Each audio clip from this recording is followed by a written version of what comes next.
Good morning, Doug. How are you doing today? Good, Arrow. How are you? Absolutely fantastic. Dude, I'll tell you what, I came up through the 1980s of that electronic dance period, and I'll tell you, listening to your music is not only giving me flashbacks, but it's given me hope that you could be actually starting something that could really electrify this entire planet. Well, thank you very much. That's very nice of you to say.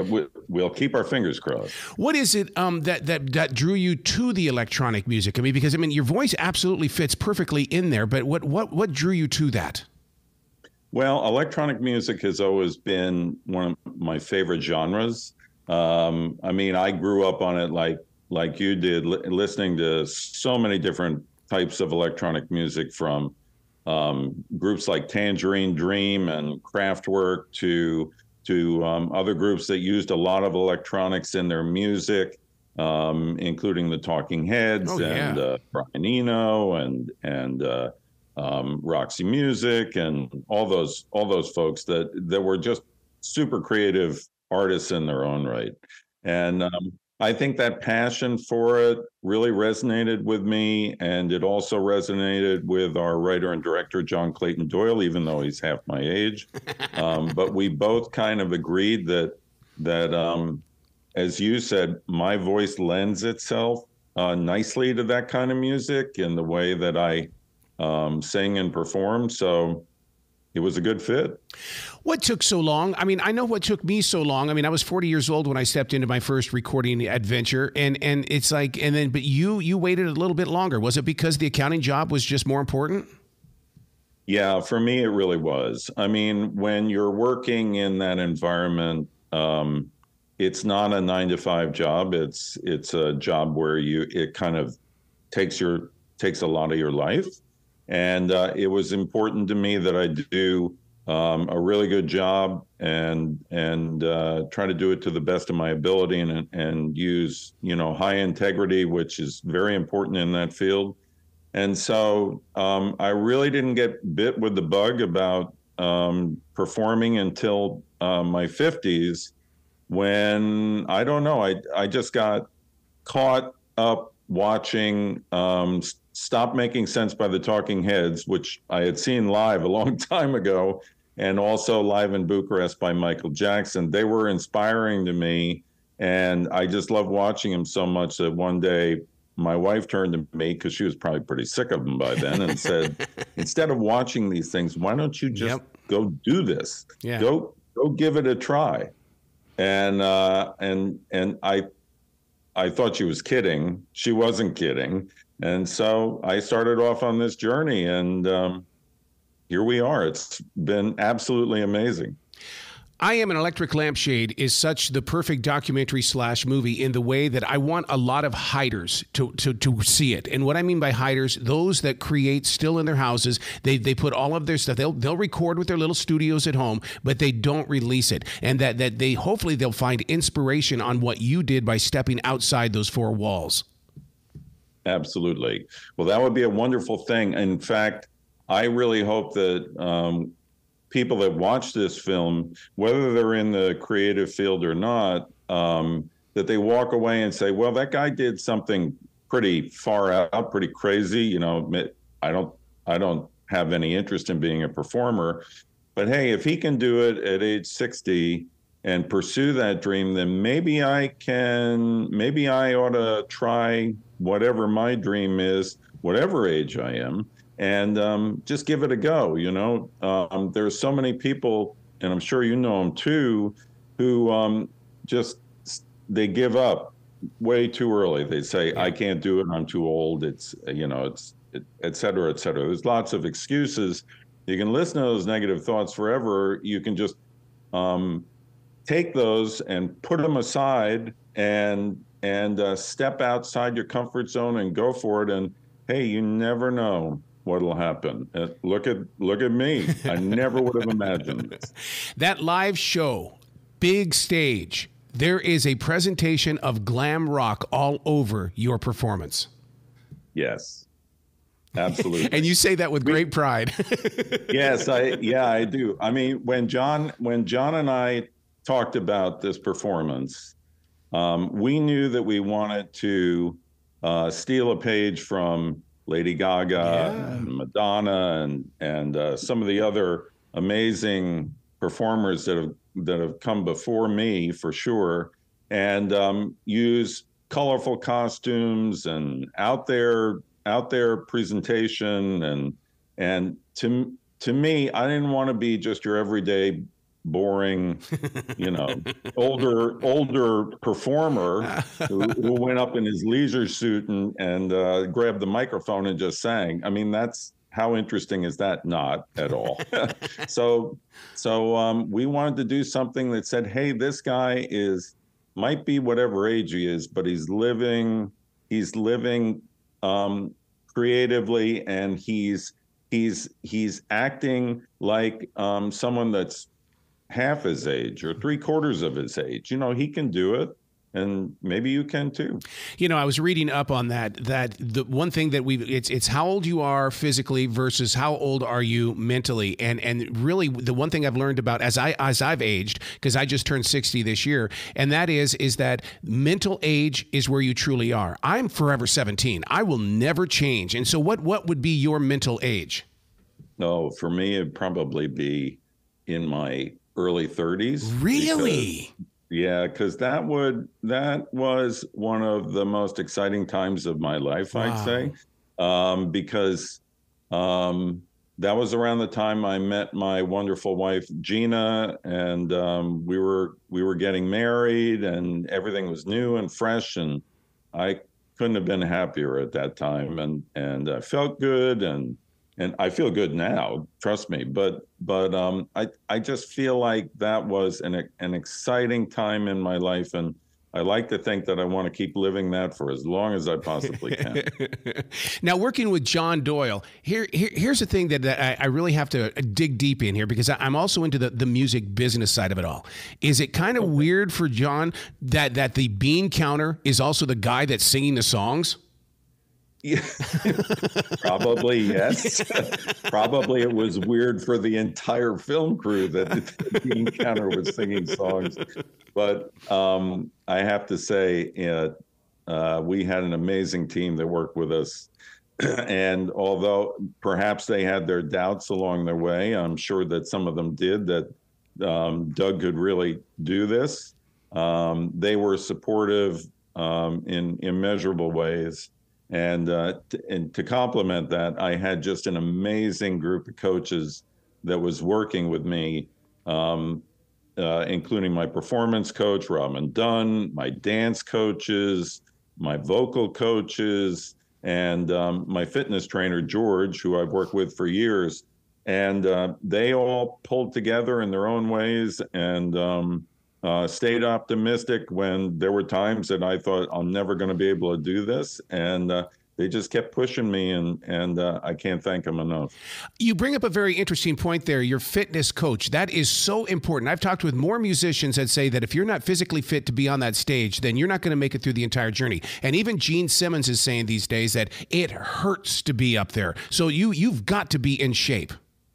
Absolutely. Absolutely. And I've been working with George for probably about 20 years now. And the one thing I like about George is when I go to work with him, I never know what to expect. It's a surprise every day. It's never a repeat routine. And there's no doubt that I'm going to leave that workout with him exhausted.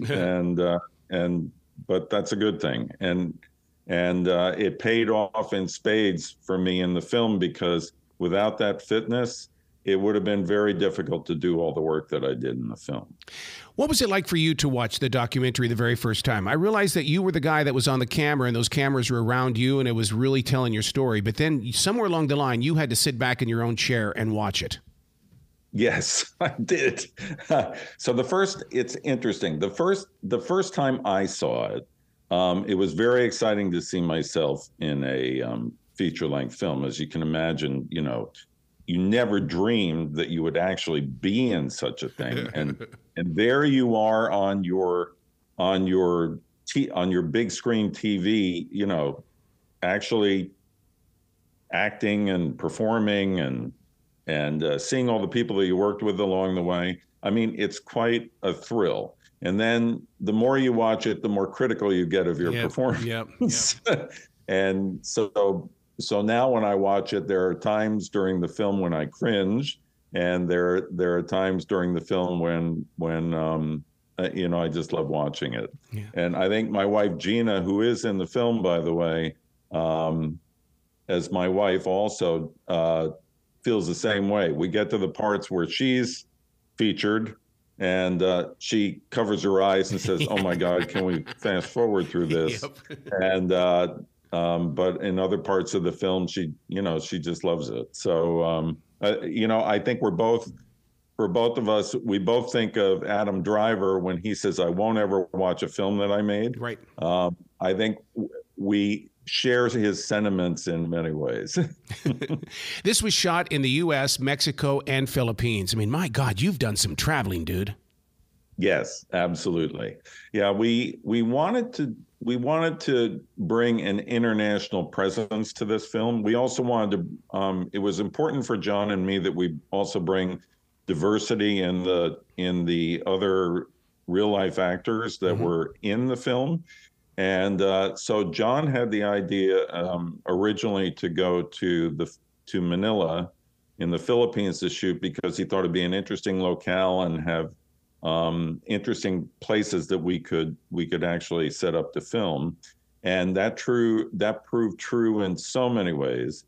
And then Mexico City kind of came about because we wanted to go outside the U.S. again to do the live concert, but logistically, it made a lot of sense to keep it a little closer to the U.S. And so Mexico City came up as a locale to do that. And we had a wonderful production company down there that worked with us. And we really couldn't have been happier with the whole way that turned out. It was absolutely fantastic. Going out on the road, everybody has to be the opening band, and then you grow into that main attraction.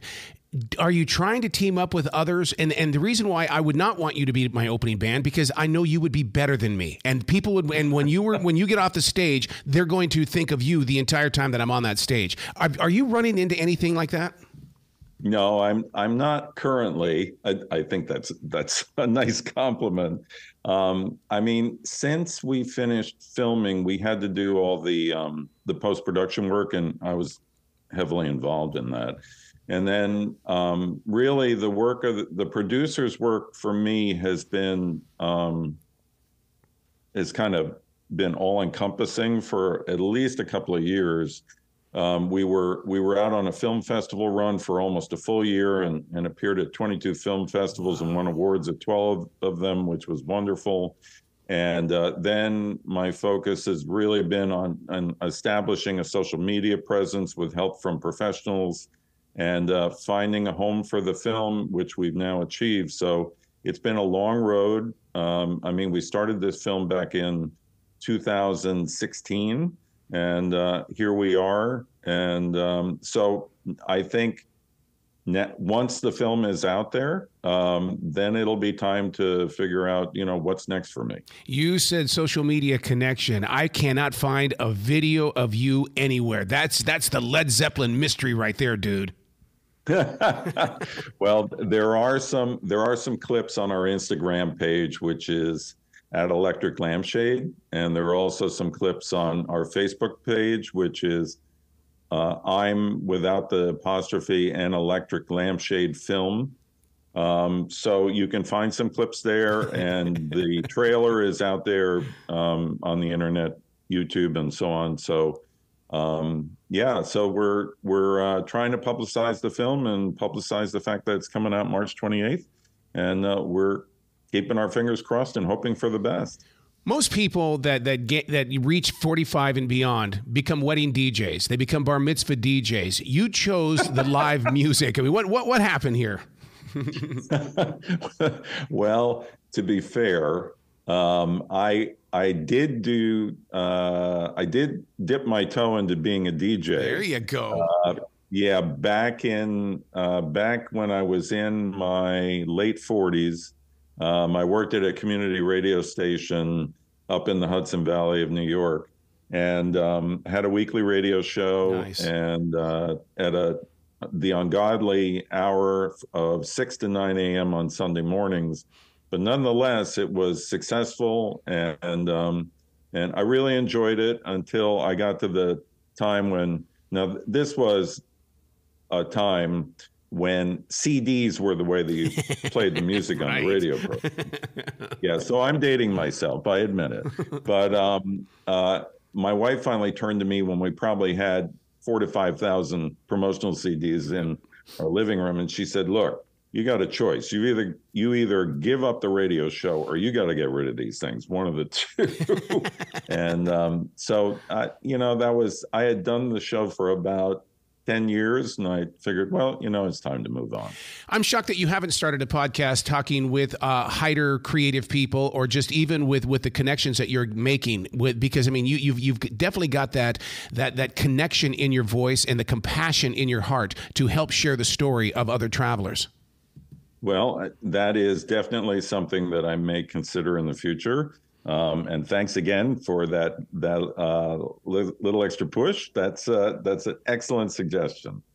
The pressure of going live on that stage, I always, that moment before your introduction, in my world, I say a little prayer. There's always like a little something that has to take place before it's showtime. What do you do before, boom, it's on? I try to breathe. Yes. Deep breaths. Try to relax my mind and not let it, take over, because that's the worst thing you can possibly do. And feel the energy of the audience, and then just get out there and know that it's all in your mind. You know it. You know what you're meant to do. And just trust your instinct and go for it. Creativity is a monster. It's a beast. You've got to constantly feed it. What other things are you hiding from us that we're going to learn about you in the future? Because you're in this mode of letting everything go now.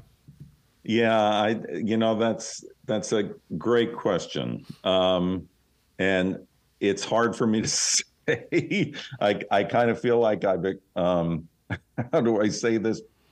Diplomatically, I've exposed myself in more ways than I possibly could have imagined. So I think I think the thing to say is, well, stay tuned and we'll find out. Now, you being that former accountant, and I always believe that you're always the accountant, I can't imagine what you're like when you're setting up a live show going, I can use that as a tax write-off. I can use that over there as a tax write-off. I'm in a good place. No, you don't do that. That wasn't the thinking at all. The thinking was more like, how are we going to make this the best show possible? How are we going to make it so that people that watch the film or people that are in the audience are really going to be like, holy crap, this is incredible. You have to leave that accounting world completely behind. Beautiful. That is not the world to live in as a performer and as a creative person. And a performer you are, and the way, and what's going to happen, they're going to be watching this documentary / movie, I'm an Electric Lampshade, and we're going to want to see you live, Doug. We need you to come to our town. Well, time will tell. Time will tell. We'll get the movie out there, and then we'll see what happens next. How does the body feel after you've come off the stage? Because I know how I feel and how difficult it is to step out of that car for the very first time after the performance.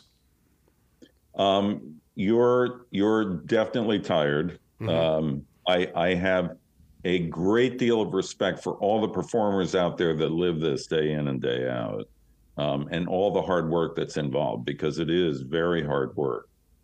You because of all the energy that you've expended and just all the electricity, when you come down, there is just your body just kind of goes whew. Yep. And so yeah, that's how it feels. Wow. Where can people go to find out more about you? Where can they pick up the documentary / movie? I mean, it's time to push this out there to our listeners so they can get involved. Oh, thank you. So the movie is going to be available on digital and on-demand platforms starting on Tuesday, March 28th. It'll be on platforms like iTunes, through Apple TV, Prime Video, Vudu, Google Play, YouTube, Vimeo, and then it'll also be on services like Comcast, Spectrum, Dish Network, FiOS by Verizon. And the DVD and Blu-ray is also going to be available on Amazon. So it's going to be out there in a lot of different places. And if you want to follow the film, you can follow it on Instagram at @electric_lampshade.